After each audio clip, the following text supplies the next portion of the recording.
स्वामी समर्थ. श्री स्वामी समर्थ. बघा, आजच्या या व्हिडिओमध्ये आपण एक असे सेवेकरी आणलेले आहे की त्यांचा अनुभव हा नोकरीच्या संदर्भात अगदी जबरदस्त असा अनुभव आहे आणि अगदी त्यांचं मी व्हिडिओ याच्यासाठी शूटिंग करत आहे की जेणेकरून आपल्या सगळ्या स्वामी भक्तांना कळावं की स्वामींच्या सेवेमध्ये किती ताकद आहे आणि किती नाही.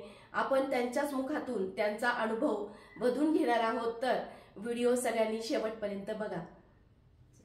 प्रथमतः मी तुम्हाला विचारू इच्छिते की तुमचं सगळ्यांना, आपल्या प्रेक्षकांना तुमचं नाव तुम्ही प्रथम सांगा आणि तुम्ही काय काम करता ते सांगा.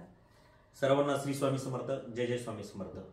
मी श्री सतीश छबुराव ब्राह्मणे, राहणार पोहेगाव, तालुका कोपरगाव, जिल्हा अहिल्यानगर या ठिकाणी कायमचा रहिवासी असून नुकताच मी पशुधन पर्यवेक्षक म्हणून तळेगाव दिघे पंचायत समिती संगमनेर अंतर्गत त्या ठिकाणी व्हेटरनरी डॉक्टर म्हणून काम करतो.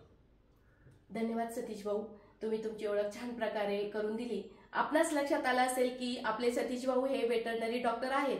तर ते व्हेटरनरी डॉक्टर कसे झाले आणि कशी स्वामींची कृपा त्यांच्यावर झाली, हा सगळा त्यांचा जीवनाचा प्रवास किंवा स्वामींचा हा जो अनुभव आहे त्यासाठी आपण सुरुवात करूया. प्रथमतः सतीश भाऊ, तुम्ही सांगा की तुम्ही या सेवेमध्ये कधीपासून आले, तुम्हाला कधीपासून तुम्हाला आवड निर्माण झाली किंवा सेवेचं तुम्हाला कुणी सांगितलं, अशी थोडीशी सेवेची पार्श्वभूमी तुम्ही अगोदर सांगा आणि नंतर मग तुमचा अनुभव सांगा. निश्चितच. तसं सेवेची आवड जर म्हटलं तर लहानपणी आम्ही वस्तीवर राहायचो. त्या ठिकाणी एक आजी होत्या. त्या नित्यनेमाने दररोज श्री स्वामी समर्थ नामाचा जपमाळ करत असायच्या आणि त्यावेळेस एक आवड निर्माण झाली की आजीसारखं आपण कुठेतरी सेवेला प्रारंभ करावा. म्हणून त्या दृष्टीने आम्ही त्या आजी समवेत अनेक वेळा कोपरगाव केंद्रात गोदाकाठचं जे स्वामी समर्थ महाराजांचं केंद्र आहे त्या ठिकाणी गेलो असता. त्या ठिकाणी मला माळ घालायचं ठरवलं. त्यावेळेस आपले परमपूज्य गुरुमाऊली अण्णासाहेब मोरे त्या ठिकाणी यायचे, पण अनेक वेळा जाऊन सुद्धा आमची त्या ठिकाणी कधी भेट झालेली नाही. म्हणून मी माझा अनुग्रह घ्यायचा त्यावेळेस राहिला. म्हणून मी आमच्या घरी एक झुमरी नावाची गाय होती, त्या गायीच्या पायावर माळ ठेवून मी अनुग्रह घेतला. अरे बापरे. आणि कालांतराने म्हणजे माझ्या मते मी त्यावेळेस साधारणतः 3री-4थीला असताना तो अनुग्रह घेतलेला होता गायीला गुरु मानून. आणि पुढे चालून मग ती माळ माझी कायमस्वरूप राहिली. कालांतराने एक साधक परिवार गेल्यानंतर कारवाडीचे मोहनीराज लोंढे महाराज म्हणून आहे, त्यांच्याकडे मी अनुग्रह घेतला, गुरुमंत्र घेतला आणि अनुग्रह घेतला. आणि स्वामी सेवाचं तसं मला काही असं फारसं वेळ नव्हतं, कारण केंद्राचं वगैरे जाणं त्यावेळेस मी ऐकायचो, पाहायचो, तर नियमावली फार कठीण होती, कारण ते पत्ते पाळणं वगैरे शक्य नव्हतं. त्याचमुळे प्रॉब्लेम येतो की नियम कठीण असतात. अशा अनेक गोष्टीमुळे मग मी त्या क्षेत्रात कधी वळलो नाही. पण कालांतरी मध्यंतरी एक साधारणतः 3-4 वर्षापूर्वी मी ऑटोमॅटिकली माझ्या मनात काही नसताना मी गुरुचरित्राचं पारायण करायला लागलो. त्यानंतर श्री स्वामी समर्थ सारामृत जे आहेत त्याची 3 अध्याय नित्यनेमाने करायला लागलो आणि जसं जमल तसं स्वामी नामाचा जप करायला लागलो. या पद्धतीने माझी स्वामी सेवा चालू झाली. म्हणजे मग स्वामींचा तुम्ही उद्देश काही नव्हता का? समजा तुम्हाला सेवा केली, तुम्ही गुरुचरित्र पारायण सुरू केलं, तर तुमचा काही उद्देश होता का त्यामागे की मला काहीतरी मिळावं, अशी काही इच्छा होती का? नाही, मनातली तशी कुठली अशी प्रबळ अशी इच्छा ठेवून मी कुठल्याही प्रकारचं ते केलं नव्हतं. फक्त मला कुठेतरी मी ऐकलं होतं की जर आयुष्यात मी गुरु केलाय तर गुरुचरित्राचं पारायण करावं आणि पारायण केलेलं चांगलं असतं, ह्या हेतूने मी पारायण करायला सुरुवात केली. अरे वा. मग नोकरीसाठी तुम्हाला सेवेची काय मदत झाली? आता हे जर सांगायचं म्हटलं तसं तर अध्यात्माचं मी सगळ्यात प्रथमतः बोलतो.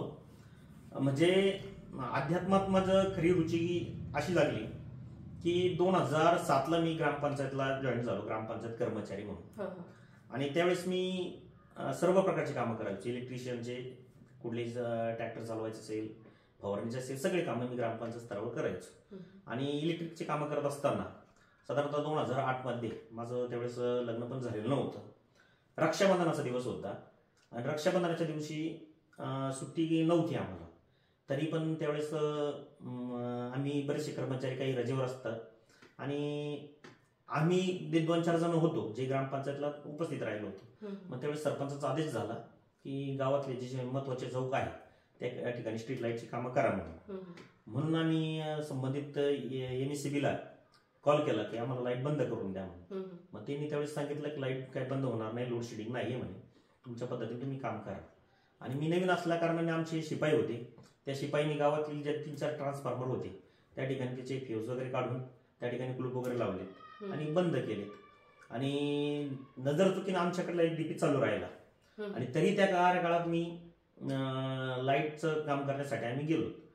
लोखंडी पूल होता, त्या लोखंडी पूलवरती मी चढलो. आणि चढत असताना आमचे एक मित्र आहे, त्यांची आई त्या ठिकाणी चालले होत्या. त्यांनी सांगितलं की सतीश लाईट आहे म्हणे गावामध्ये, तरी जपून.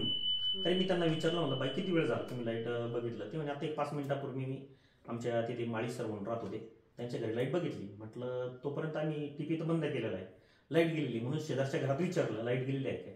त्यांनी खात्री करून बघितली लाईट गेलेली होती. म्हणून मी चढलो. आणि चढताना माझा एक शब्द मनातून म्हणजे तोंडातून निघून गेला होता की हो म्हणून काहीच होईल, जर मी गेलोच तर माझ्या घरी रक्षाबंधन होणार नाही, असा माझा तोंडातून एक शब्द निघून गेला. आणि मी पोलवरती चढलो. झिमझिम झालेली होती, थोडासा पाऊस होऊन गेलेला होता, खाली कॉन्क्रीट रस्ता होता, गडीचे दगड वगैरे पडलेले होते. आणि एवढ्या याच्यात मला काही शिडीची गरज नव्हती म्हणून मी वर चढलो. वरचा जुना लाईट होता तो सोडून मी खाली परत दिला. आणि आता मला पोलवरती जाऊन बसायचं आणि खालचा माणूस वर नवीन लाईट घेऊन येणार होता. म्हणून मी वर चढण्यासाठी तारीला हात लावला. आणि त्या ठिकाणी लोखंडी पोल असल्या कारणाने मला ती आर्थिंग भेटली आणि मी त्या ठिकाणी लाईटला चिटकलो. आणि एवढं झालं असताना आता मला माझे शब्द आठवले की मी खाली बघत होतो, भरपूर जनसमुदाय जमलेला होता, प्रत्येक जण वाचवण्याचा प्रयत्न करत होता. माझ्या तोंडून ऑटोमॅटिकली मोठ्या प्रकारचा आवाज निघाला. जनरली लाईटला चिटकल्यानंतर आवाज निघत नाही, तर त्यावेळेस भगवंताची काही कृपा असेल, माझ्या तोंडातून आवाज निघाला. आणि खालचे सर्व प्रयत्न करत होते, पण त्यांना एवढ्या उंचावर काही करता येत नव्हतं. आणि मला जाणीव झाली की आपण आता जातोय म्हणून. आणि त्या टायमिंगला मला आठवलं त्या घरातलं मी करता आहे. आणि माझा मी बोललेलो ज्यावेळेस पोलवर चढताना मी म्हटलो होतो माझ्या घरी रक्षाबंधन होणार नाही, तो शब्द मला आठवला. माझ्यानंतर माझ्या घरच्यांचं काय होईल हे आठवलं. आणि सरते शेवटी माणसाला कळतं मरण आल्यानंतर बहुत चला कुठेतरी देवाचं नाव घेऊन जावं. म्हणून मग ज्यावेळेस मी अनुग्रह घेतलेला आहे त्यावेळेस मला गुरुमंत्र दिला होता, कानमंत्र दिला, तो मनातल्या मनात मी जपला. आणि चमत्कार झाला, लाईट गेली नव्हती. तर मी अलगद सारखे येऊन त्या कॉन्क्रीट रस्त्यावर न पडता त्या गटारात येऊन पडलो आणि उठून उभं राहिलो. आणि त्या ठिकाणून मला त्यांनी मग बऱ्याचशा माणसांनी उचललं, गवळी हॉस्पिटलमध्ये नेलं, तिथे ऍडमिट केलं, तिथून चेकअप करून मला मुळे मध्ये बोलते मी. म्हणजे बघा गुरुची ताकद एवढी असते की तुम्हाला मरणाच्या दारातून तुम्हाला इथं काढून आणलेलं आहे. तर खरंच गुरुची महिमा खूप आहे, सांगितलं तर खूप थोडं आहे. तर आपला व्हिडिओ पुढे कंटिन्यू करू. म्हणजे हे तुम्ही जीवाशी आलेलं होतं तुमचं, पण ते गुरुच्या कृपेने निभावलं. निश्चितच. आणि आता मला तुमच्या नोकरीचा अनुभव सांगा की नोकरीसाठी तुम्ही काय केलं असं. तर नोकरीसाठी समजा म्हणायचं आता हा जो मी पहिलं माझं सांगितलं तर मला ह्या याच्यातून नवीन जीवन प्राप्त झालं. कारण त्यानंतर अनेक अशा काही घटना घडल्या की क्षणिक काहीतरी कारण असतो माणूस लाईटला चिटकला आणि गेला. त्यावेळी मला बऱ्याच जणांनी सांगितलं की तुला हे नवीन जीवन प्राप्त झालेलं आहे, निश्चितच तुझ्या हातून काहीतरी चांगलं होणार असेल, भगवंताची इच्छा असेल, त्यामुळे तुला नवीन जीवन ही संधी भेटली, प्राप्त झाली. मग त्यानंतर मी माझा विश्वास अध्यात्माच्या बाबतीत दृढ झाला चांगला. आणि ध्यानीमनी नसताना एक दिवस दिंडोरी केंद्रात जाण्याचं मी ठरवलं. फार लहानपणी मी त्र्यंबकेश्वरला गुरुपीठात गेलो होतो आणि ती गुरुपीठाची इमारत मी बघितली होती, मला ती जाण्याला आनंद वाटायचा. ह्या दृष्टीने मी एक दिवस ठरवलं की आपल्याला दिंडोरीला जायचं. गुरुपीठालाच मी दिंडोरी समजायचो आधी, मला काही कल्पना नव्हती. आणि त्या दृष्टीनं 19 मार्च 2023 रोजी दिंडोरी केंद्रात जायचं आम्ही ठरवलं. रविवारचा दिवस असल्या कारणाने मी आणि माझी पत्नी आम्ही दोघं जण त्यावेळेस सहज फिरायला म्हणून जायचं असं ठरवलं. लोकेशन लावून मॅपनुसार आम्ही त्या ठिकाणी गेलो. तिथे गेल्यानंतर बघितलं की आपण बघितलेली इमारत वेगळी आहे आणि ही इमारत वेगळी आहे. मग नंतर आठवलं की गुरुचरित्राच्या त्या पुस्तकावर ते इमारतीचा फोटो आहे, तो त्र्यंबकेश्वरचा आहे. आणि आपण दिंडोरी पंडित जे म्हणतो मुख्य केंद्र त्या केंद्रामध्ये आलेलो आहोत. ठीक आहे, चला कुठल्या कुठल्या दृष्टीने आपल्याला यापर्यंत यायचं होतं, कदाचित स्वामींची इच्छा असेल का तुम्ही या ठिकाणी यावं. त्या दृष्टीने मग आम्ही त्या ठिकाणी गेलो. गुरुमाऊलीचं हितगुज चालू होतं, बरीचशी त्या ठिकाणी जनसमुदाय होता, भक्त परिवार आलेला होता. मग त्या ठिकाणी आम्ही हितगुज ऐकण्यासाठी बसलो. मनात कुठलीही इच्छा नव्हती किंवा कुठलाही प्रश्न नव्हता. आणि नुकताच गुरुमाऊलींचा 1-2 दिवसापूर्वी अभिष्ट चिंतन सोहळा पण होऊन गेलेला होता. मग त्या ठिकाणी इतगुत झाल्यानंतर पालखी सोहळा संपन्न झाला. त्या पालखी सोहळ्यामध्ये आम्ही सहभाग नोंदवला. ते झाल्यानंतर मग दर्शन वगैरे झाले, महाराजांचं दर्शन वगैरे झाल्यानंतर आणि त्यांनी सांगितलं ज्यांना कोणाला काही प्रश्न असेल तर त्यांनी या ठिकाणी थांबा आणि प्रश्न असेल तर तुम्हाला ते प्रश्नपत्रक दिलं जाईल, त्याच्यावर लिहून द्या. तोपर्यंत मल्हार शब्दशरीचं एक पारायण पाठ त्या ठिकाणी घेतला जातो, तो होईल. कुठल्याही प्रकारची कल्पना नसताना मग आम्ही ते मल्हार शब्दशरीचं एक पुस्तक घेतलं त्या ठिकाणी पाठ केलं आणि त्यांनी पुस्तक एक पत्रक दिलं, त्यावर तुमचा प्रश्न लिहायचा होता. मग मनात कुठले असा प्रश्न नव्हता, पण मग चला आल्या सरशेब चला काय बघू ह्या नात्याने मग प्रश्न द्यायचा ठरवला. मग मी प्रश्न लिहिला की गेले 16-1 वर्षापासून मी ग्रामपंचायत या ठिकाणी लिपिक म्हणून काम करतोय आणि शिक्षण झालेलं आहे माझं, पोस्ट ग्रॅज्युएशन झालं आहे, MA कम्प्लीट झालेलं आहे, BSc ॲग्री झालेलं आहे, त्याच्यानंतर इंजिनिअरिंगचा डिप्लोमा झालेला आहे, व्हेटनरीचा पण डिप्लोमा झालेला आहे, टॅली झालं आहे, कॉम्प्युटर टायपिंग झालं आहे, सगळ्या गोष्टी झाल्यात. तरी पण मग ग्रामपंचायतच्या सेवाज्येष्ठ यादीत माझं नाव पण आहे आणि ह्या सेवाज्येष्ठ यादीतून 10% भरत्यांतर्गत ग्रामपंचायत कर्मचाऱ्यांना घेतलं जातं. तर माझा नंबर असून मला अजूनपर्यंत ती संधी प्राप्त झालेली नाही आणि आता काहीतरी स्वामींच्या कृपेने जर झालं तर चांगलं राहील. याच्यासाठी काहीतरी सेवा द्यावा आणि एवढी इच्छा पूर्ण करावं. असं प्रश्न त्या कागदावर नोकरी मिळण्यासाठी, पुढे तुमचं प्रमोशन होण्यासाठी, म्हणजे बघा लिपिक वर्गातून हे पुढे कसे गेले आणि स्वामींनी यांना दिंडोरीला कसं नेले तिथपर्यंत बघितलं. मग आता पुढचं तुमचं आता प्रश्न दिल्यानंतर मग तिथं मला शब्दशरीचं एक पारायण झालं, प्रश्न घेऊन गेलेले होते. कालांतराने मग त्या पारायण झाल्यानंतर मग त्यांनी जी काही सेवा त्या कागदावर लिहून दिली, सेवा दिल्यानंतर पुन्हा मग गुरुमाऊलींचे दर्शन झालं, गुरुमाऊलींचा वरद हस्त मिळाला आणि सेवा दिली. त्यात त्यांनी मुख्यतः सांगितलं होतं गुरुचरित्राचे 7 पारायण सांगितले, ते सांगितलं. कुलदैवताला जाऊन न्यायला सांगितलं आणि कालभैरवाला जाऊन न्यायला सांगितलं आणि सगळ्यात महत्वाचं सिद्धमंगल पादुका पूजन मला सांगितलं होतं. आता सिद्धमंगल पादुका पूजन सेवा मार्गात मी कधी केंद्रात कुठल्या गेलेलोच नव्हतो, म्हणजे यापूर्वी कधी जात नव्हतो आणि प्रथमच मी मुख्य दिंडोरी केंद्रात गेले असल्याने आता सिद्धमंगल पादुका पूजन कसं करायचं याची काही कल्पना नव्हती. जनरली मला काय वाटायचं बघ एखाद्या मंदिरात जायचंय, तिथे काही महाराजांच्या पादुका वगैरे असेल, त्याला काही पूजा वगैरे करायची आणि निघून यायचं, असं काही असेल. अशा भावनेने मग आम्ही त्या ठिकाणी घेतलंय. त्याच्यावर एक भाऊसाहेबांचा नंबर दिलेला होता, पगारे भाऊसाहेब म्हणून. आता आमच्याकडे कोपरगाव तालुक्यात पगारे ग्रामसेवक आहे आणि ग्रामसेवकला भाऊसाहेब म्हणतात. म्हटलं ह्या व्यक्तीचा यांचा काय संबंध, पण ते पगारे भाऊसाहेब हे तिथले सेवेकरी होते, ज्येष्ठ ज्यांच्याकडे मार्गदर्शन घ्यायचं.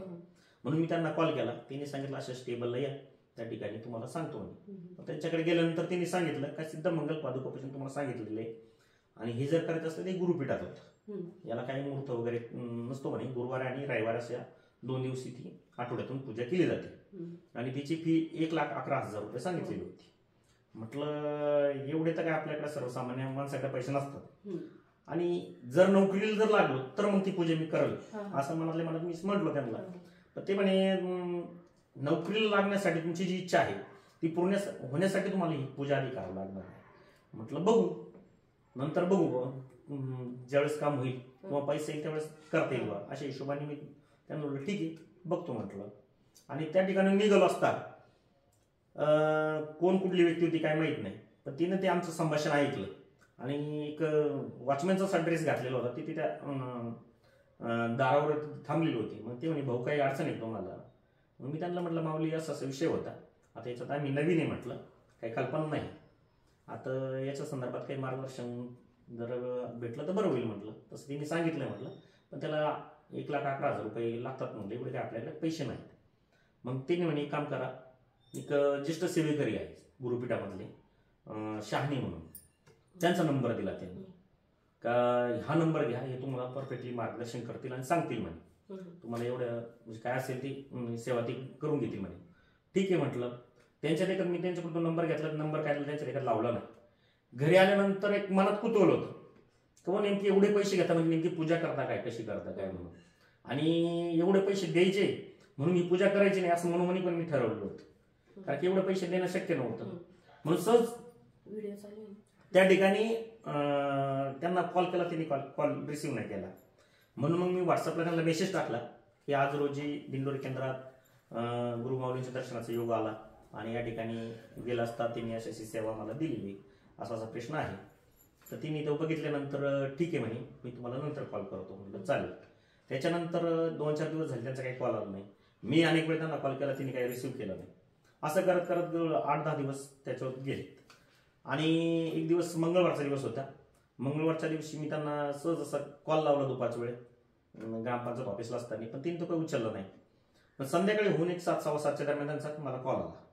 मी म्हटलं श्री स्वामी समर्थ, म्हटलं महाराज तुम्हाला असा मी प्रश्न टाकला होता, असा मेसेज केलेला होता, त्यात मला सिद्धमंगल पादुकापूजन सांगितलेलं, तर नेमकी कसं काय मग त्यावर त्यांनी सांगितलं ही जर वैयक्तिकरित्या जर केली तर तुम्हाला 1,11,000 रुपये लागतात म्हणे, आणि सामुदायिक जर केली तर 11,111 रुपयामध्ये तुमची ती पूजा संपन्न होणार आहे. म्हटलं ठीक आहे, पण मग बदल काय बघा यामध्ये? ते म्हणे जनरली पूजा एकाच ठिकाणी होते, सामुदायिक आणि वैयक्तिक एकाच वेळेस सुरू होते म्हणे.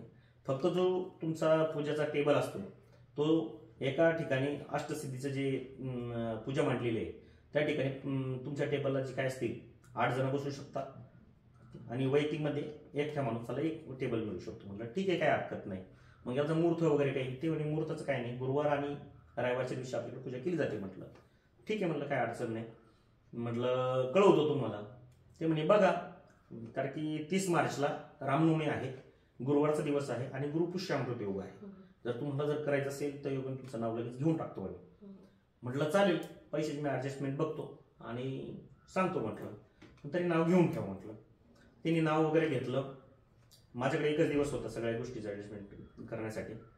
योग असे की एका व्यक्तीला मी 18,000 रुपये असे हातवारी उसने दिलेले होते. त्याला न मागता त्यांनी त्या दिवशी मला संध्याकाळी फोन केला, ते 18,000 रुपये टाकून दिले. म्हणजे बघा स्वामींची कृपा होती तुमच्यावर. मला तेच म्हणायचं होतं की महाराजांची इच्छा होती की ही गोष्ट ही सेवा त्यांच्याकडून झाली पाहिजे, हा, आणि ती करून घ्यायची सगळे महाराजांनी ठरवलं. आणि त्या याच्यात मग ते पैसे आल्यानंतर मी घरच्यांना सांगितलं की आपल्या गुरुवारच्या दिवशी अशा ठिकाणी आपण जायचंय पूजेला. कारण की शहाणे गुरुजींनी सांगितलं होतं की पूजेला तुम्ही सपत्नीक, तुमचे सासू सासरे असेल, आई वडील असेल, सगळे पण घेऊन येऊ शकतात, तसं काही अडचण नाही. ते पूजेला मागे बसू शकतात आणि 5-6 तास पूजा चालते.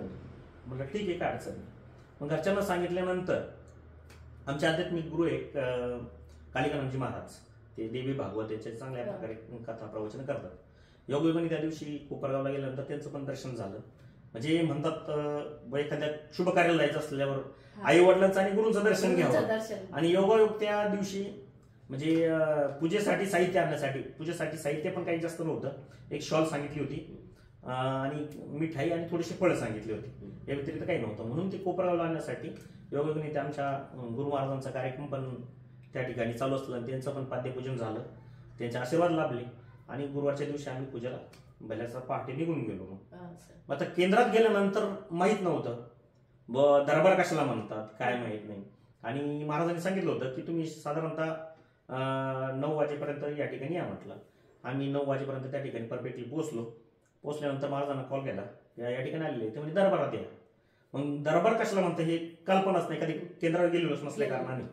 मग आम्ही त्या ठिकाणी विचारत तर गेलो, दरबारात जायचंय.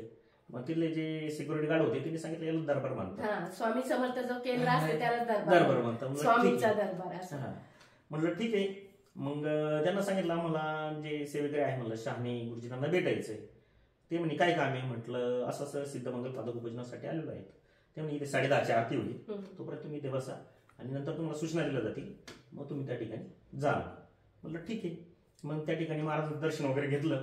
पाठीमागल्या बाजूला नामस्मरण वगैरे चालू होतं, त्या ठिकाणी जाऊन बसलो. आणि 10:30च्या आरतीला मनात कुठली इच्छा नसताना एक योगायोग म्हणावं लागेल.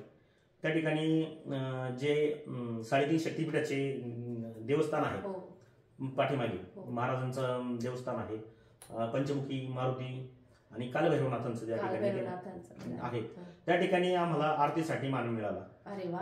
सहपत्नीने बघितलं आणि त्यावेळेस हे पण माहित नव्हतं की अर्धाचंद्र ओवाळा आम्ही पूर्ण ओवाळायला लागलो तर ते ताई आल्या ते म्हणे दादा आमच्या 3 जोड्या होत्या, माझी भावाची आणि आई वडील समजा, तर आम्हाला तिघांना ते 3 ताटं महाराजांना जो प्रसाद दाखवलेला होता ते मिळाले.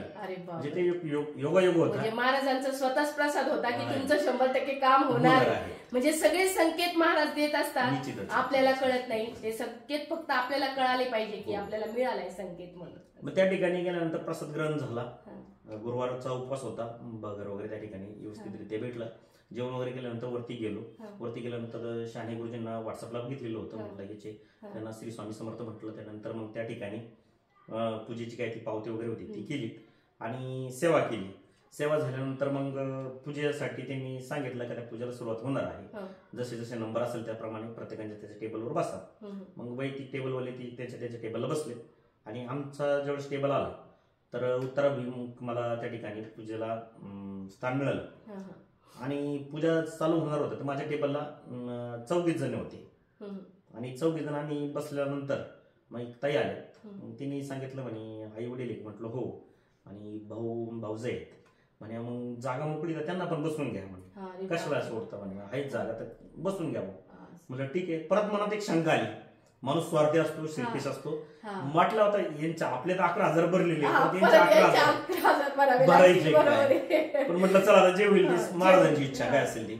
आणि त्या ठिकाणी मग आमची साधारणतः 5-5.5 किती दयाळू आहे. म्हणजे आपल्याकडे पैसे नसताना सुद्धा सगळ्या परिवाराची तुमची सेवा करून त्या ठिकाणी स्वामींनी ती पूजा करून घेतली. म्हणजे जनरली कुणाच्या नशिबात ती पूजा नसते, कारण की केंद्रामध्ये अनेक जणांचे प्रश्न असतात. बहुतांशी जणांना एवढ्या दिवसाची सतीश भाऊ मध्येच इंटरप्ट करते तुम्हाला, सेवेकरी आहे, माझ्या हातून सुद्धा झालेली नाहीये अजून ही सिद्धमंगल पूजा, माझ्या हातून सुद्धा नाही. मग त्या ठिकाणी शहाणे गुरुजींनी तेच सांगितलं होतं की बहुतांशी जणांना ही सेवा दिली जाते, पण ती प्रत्येकाकडून होत नाही. म्हणजे शेवटी महाराजांची इच्छा की ती तुमच्याकडून होते आणि करून राहिली. त्या ठिकाणी मग मनातल्या मनात तेवढी इच्छा सांगितली की वर्षभरात एवढं माझं काम मार्गी लागू द्या, नंतर मी तुमच्या अखंड सेवेत राहील, ऋणी राहील. आणि त्या हिशोबाने मग मी घरी आल्यानंतर मला जसं सांगितलं होतं, मी काल भैरवनाथाला जाऊन आलो. नंतर मला 7 जे पारायण सांगितले होते तर मी लागोपाठ 49 दिवसात 7 पारायण पूर्ण केले नॉनस्टॉप. डेडिकेशन चांगलं आहे. मग 7चे 7 माझे ते गुरुचरित्राची पारायण झाली. त्यानंतर सहपरिवार सहकुटुंब जेजुरी तुळजापूरला जाऊन आलो, गाणगापूर अक्कलकोटला पण जाऊन आलो आणि नंतर आपल्या आपल्या सेवेला लागलो. मग ग्रामपंचायतचं काम चालू होतं.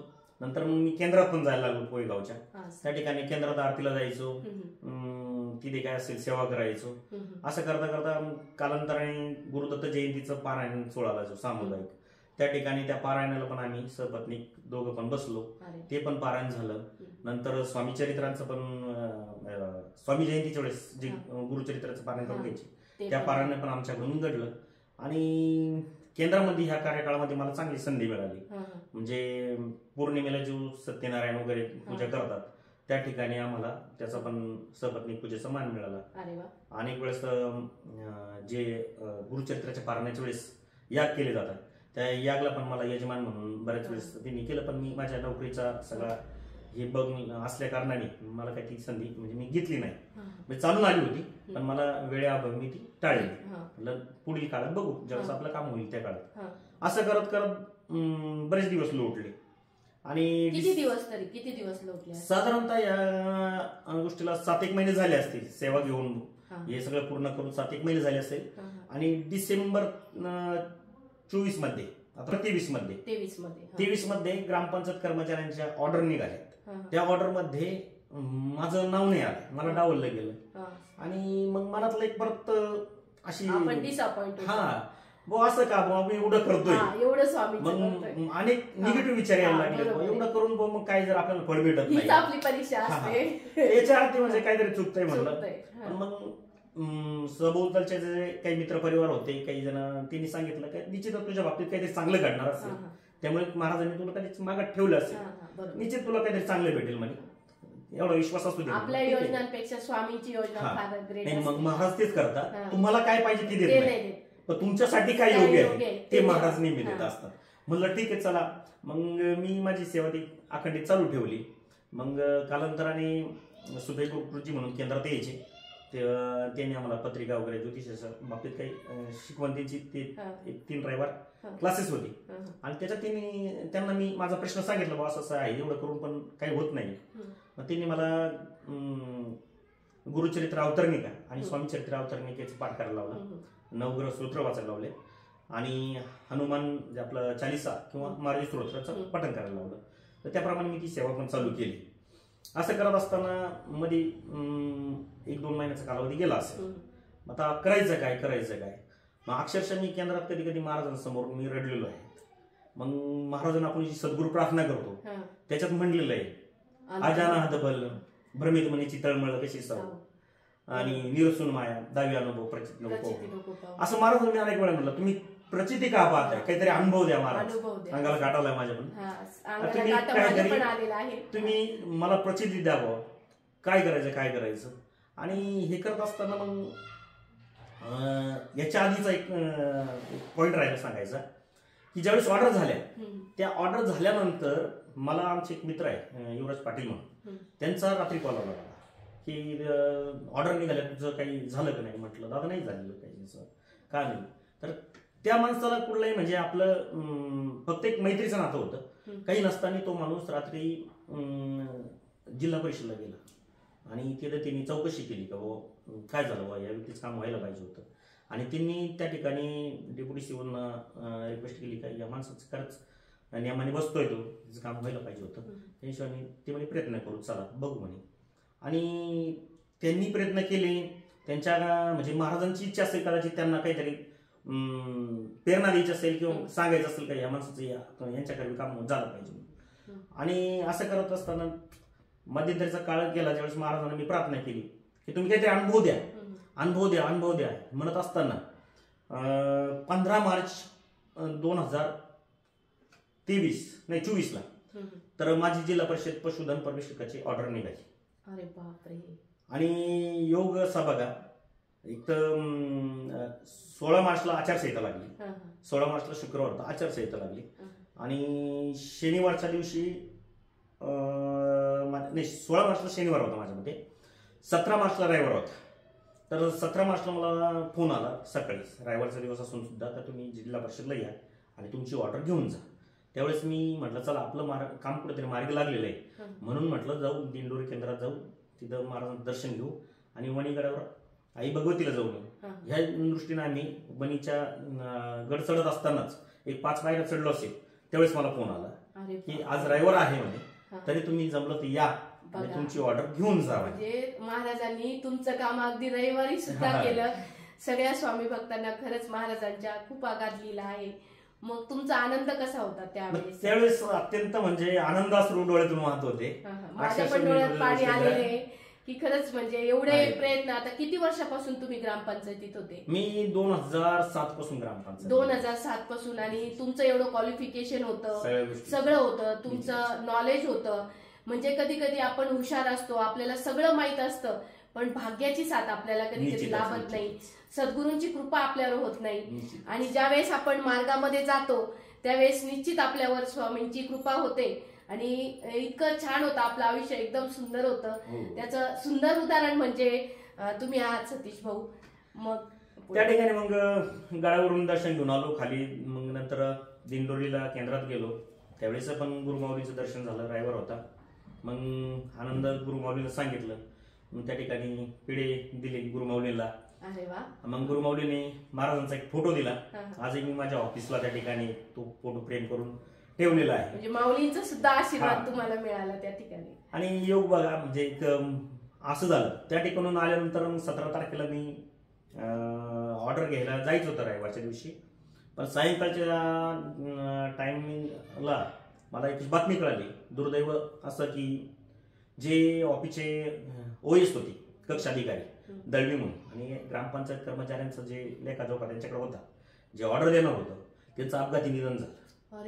परत मनात अनेक कशा विचार यायला लागले, आता काय एवढं सगळं शिजलंय पण आता खावा ना अशी फक्त तोंडात घालायचं राहिला घास. परत मग महाराज म्हणलं, आता महाराज ते सगळं काय असेल ते तुम्ही बघा, आता तुम्हाला कशा पद्धतीने ऑर्डर द्यायची ती तुम्ही ठरवा म्हटलं. मग रविवारचा दिवस गेला, सोमवारी जिल्हा परिषदला कॉल केला, ते म्हणे आता ते जिग्गे अपघाती निधन झालेलं आहे तिने ती फायली वगैरे कुठे ठेवल्या काय सांगता यायचं नाही. तरी पण मग तुम्ही उद्याकडे चौकशी करून या म्हणे. आणि दुसऱ्या दिवशी मग मंगळवारी साधारणतः माझी मते 19 तारीख होती. 19 तारखेला मला मी सकाळी कॉल केल्यानंतर त्यांनी सांगितलं येऊन तुमची ऑर्डर घेऊन जा म्हणे आणि हजर व्हा म्हणे. मग त्या हिशोबाने मी इथून बसनी गेलो, ऑर्डर घेतली.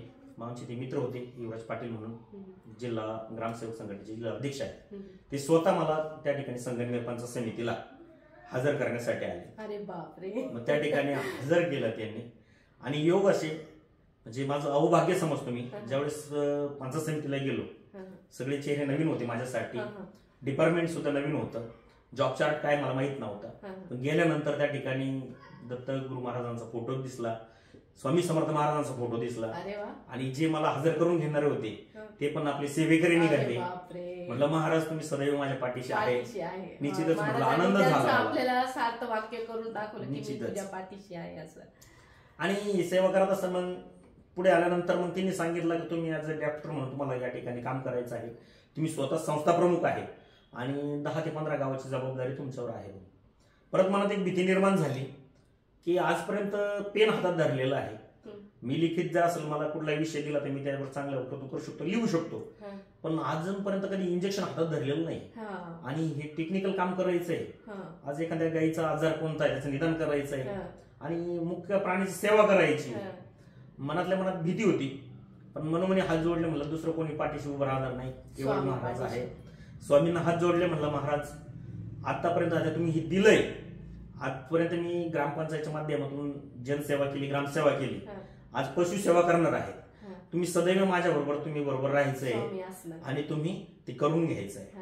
मग मी तळेगावला हजर झालो, त्या ठिकाणी आलो तिथे पण मला दत्त महाराजांचा फोटो दिसला. म्हटलं चला महाराज कुठल्या रूपामध्ये म्हणजे आपल्या बरोबर आहे. माझ्या दवाखान्याच्या समोरच मोठा वटवृक्ष आहे, तर मी त्या ठिकाणी महाराजांचं अस्तित्व मानतो का महाराज आपल्या बरोबर आहे. योगाचं ह्या सेवेला जवळ 10 महिने पूर्ण झाले आणि त्या हिशोबाने मी चांगली ग्रोथ, मला काही येत नसताना मी चांगली ग्रोथ त्या ठिकाणी पकडली. निश्चितच सेवा स्वतः स्वामी तुमच्या सोबत असले आहे, त्याच्यामुळेच या सगळ्या गोष्टी निश्चितच आपण म्हणतो आपण खूप शिकलेलो आहेत किंवा म्हणजे आजकाल म्हणतो की अध्यात्म म्हणजे काय, अध्यात्म म्हणजे विज्ञानाच्या पुढची गोष्ट आहे. विज्ञान जिथे संपतं तिथं अध्यात्म सुरू होतं आणि हीच प्रचिती तुम्हाला स्वामींनी इथं दिलेली आहे. आणि असे खूप लाखो सेवेकरी आहेत. तर सगळ्यांनाच महाराजांची खूप मोठी मोठी प्रचिती आहे. मी स्वतः माझा अनुभव माझ्या व्हिडिओद्वारे मी व्यक्त केलेला आहे. मला पण स्वामींमुळेच नोकरी मिळाली. आज एवढं काही जे वैभव आहे ते फक्त स्वामींमुळे आहे. स्वामींकडे एकच प्रार्थना करेल सतीश भाऊ की सदैव तुमच्या हातून आयुष्यभर स्वामींची सेवा घडो, त्यानंतर पशूंची पण सेवा तुमच्या हातून घडो आणि त्या कामात तुम्ही प्रामाणिक राहो. आणि ही स्वामींजवळ प्रार्थना करते उत्तरोत्तर तुमची प्रगती हो. व्हिडिओच्या माध्यमातून एकच सगळ्यांना सांगू इच्छिते की स्वामी सेवा करा किंवा कुठलीही सेवा करा, पण अध्यात्मात टिकून राहिलं तर आपण 100% आपले यश आपल्याला मिळतच असतं. कधी कधी आपण हतबल होतो की आपलं काम होत नाही किंवा काही खरं नाही, किती सेवा केली तरी आपले मागचे भोग असतात, प्रारब्ध असतं, ते आपल्याला कटवावं लागतं आणि ते कटून महाराज घेत असतात आणि नंतर आपल्याला 100% अनुभव देत असतात. सगळ्यांनीच अशी सेवा करावी. जर तुम्हाला तुमचे अनुभव असे सांगायचे असतील तर माझा स्क्रीन खाली नंबर आहे, तर तुम्ही त्या नंबरला कॉन्टॅक्ट करा. आपण कॉन्टॅक्ट करून आपला अनुभव या व्हिडिओच्या माध्यमातून स्वामी घराघरापर्यंत पोहोचवण्याचे जे आपलं कार्य आहे त्याच्यात सहभागी होण्याची संधी तुम्हाला 100% लाभेल. आणि इथंच आपला हा व्हिडिओ संपवते. श्री स्वामी समर्थ. स्वामी समर्थ.